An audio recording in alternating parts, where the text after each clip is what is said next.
Hi everybody, मैं हूं नेहा आपके साथ और आप सबका बहुत स्वागत है एनबीटी टेकेड पर। एक बार फिर से मैं आपके फेवरेट सेगमेंट यानी सरकारी नौकरी वाले सेगमेंट के साथ हाजिर हूं और आज हम बात करने वाले हैं कम्युनिटी हेल्थ ऑफिसर पदों पर भर्ती के बारे में। ये भर्ती करीब 6000 पदों पर निकली है, यानी कि किन्हीं लकी 6000 कैंडिडेट्स को मौका मिलेगा सरकारी नौकरी हासिल करने का। लेकिन मैं आपको ये नहीं बताऊंगी कि ये भर्ती निकली कहाँ पर है। इसके लिए आपको वीडियो एंड तक देखना होगा और बीच में स्किप नहीं करना होगा ताकि वैकेंसी की जो भी डिटेल है ना वो आपसे मिस ना हो जाए। तो चलिए शुरू करते हैं।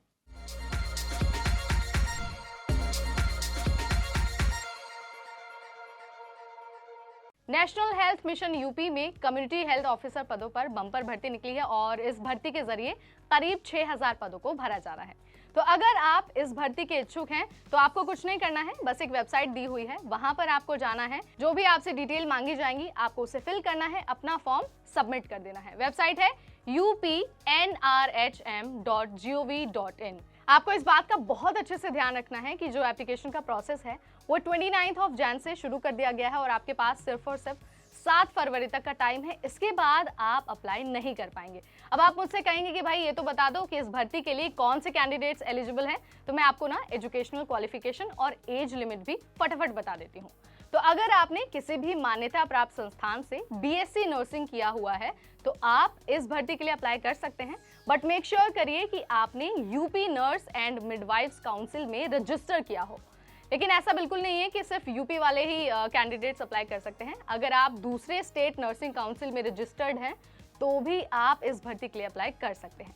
अगर आपको कोई कंफ्यूजन है या फिर आपको एजुकेशनल क्वालिफिकेशन की और डिटेल हासिल करनी है तो आप वेबसाइट पर जाकर नोटिफिकेशन चेक कर सकते हैं। वहां पर सारी डिटेल दी हुई है। आप पहले जाइए वहां पर और एजुकेशन क्वालिफिकेशन से गो थ्रू हो जाइए, उसके बाद ही आप अपना फॉर्म फिल करिए। अब मैं आपको ना फटाफट एज लिमिट भी बता देती हूँ। So minimum age limit candidates के लिए 21 ईयर्स और मैक्सिमम 40 ईयर्स रखी गई है। अगर आपकी एज इससे ज्यादा या फिर इससे कम होती है तो आप एलिजिबल नहीं हैं। बट एक ट्विस्ट यहाँ पर यह है कि ये जो एज लिमिट है ना ये सिर्फ जनरल कैटेगरी के कैंडिडेट्स के लिए है। जो भी रिजर्व कैटेगरी के कैंडिडेट हैं उनको रूल्स के अकॉर्डिंग उम्र सीमा में भी छूट मिलेगी। बट अगेन किस वर्ग को कितनी छूट मिलने वाली है ये भी आपको नोटिफिकेशन में मिल जाएगा। और नोटिफिकेशन आपको कहाँ मिलेगा? नोटिफिकेशन आपको वेबसाइट पर मिल जाएगा या फिर आप चाहें तो आप हमारा डिस्क्रिप्शन बॉक्स भी चेक कर सकते हैं। हमने वहां पर लिंक अटैच कर दिया है, बस आपको लिंक पर क्लिक करना है और पूरा नोटिफिकेशन आपके स्क्रीन पर आ जाएगा। अब आप कहेंगे कि भाई हमने फॉर्म भी भर दिया, हम एलिजिबल भी हैं, हमारी एज लिमिट भी है, लेकिन सिलेक्शन कैसे होगा? तो सिलेक्शन के लिए आपको कोई एग्जाम नहीं देना है, सिर्फ आपको मेरिट बेसिस पर जज किया जाएगा। अब मेरिट आप कहेंगे कि भाई मेरिट कैसे बनेगी? तो मेरिट आपके 12th और बीएससी वाले जो मार्क्स हैं उसके आधार पर बनेगी। अगर आप मेरिट में अपना नाम दर्ज करा देते हैं तो आप इस भर्ती के लिए सिलेक्ट हो जाएंगे। अब ना मैं आपको इस भर्ती के सबसे इंपॉर्टेंट सेगमेंट के बारे में बता देती हूँ, यानी कि सैलरी के बारे में। तो जो भी कैंडिडेट इस भर्ती के लिए सिलेक्ट होंगे उनको पर मंथ 15,000 से लेकर 20,500 रुपीज तक की सैलरी मिलेगी और साथ ही जो भी एक सरकारी कर्मचारी को पर्क्स और अलाउंसेस मिलते हैं वो सारी सुविधाएं तो आपको मिलेगी ही। तो करीब 6000 पदों पर भर्ती निकली है और आपके पास फरवरी तक का टाइम है। आपको देर नहीं करनी है, इस बार जल्दी जल्दी फॉर्म भरना है वेबसाइट पर जाकर। अगर आपका कोई सवाल है या फिर आपको लगता है कि ये चीज़ समझ नहीं आई है या फिर आपको लगता है कि यहाँ पर हमने मिस कर दिया तो let me know in the comment section. हम पूरी कोशिश करेंगे कि प्रायोरिटी बेसिस पर और सबसे पहले आपके कमेंट का रिस्पॉन्स दे पाएं।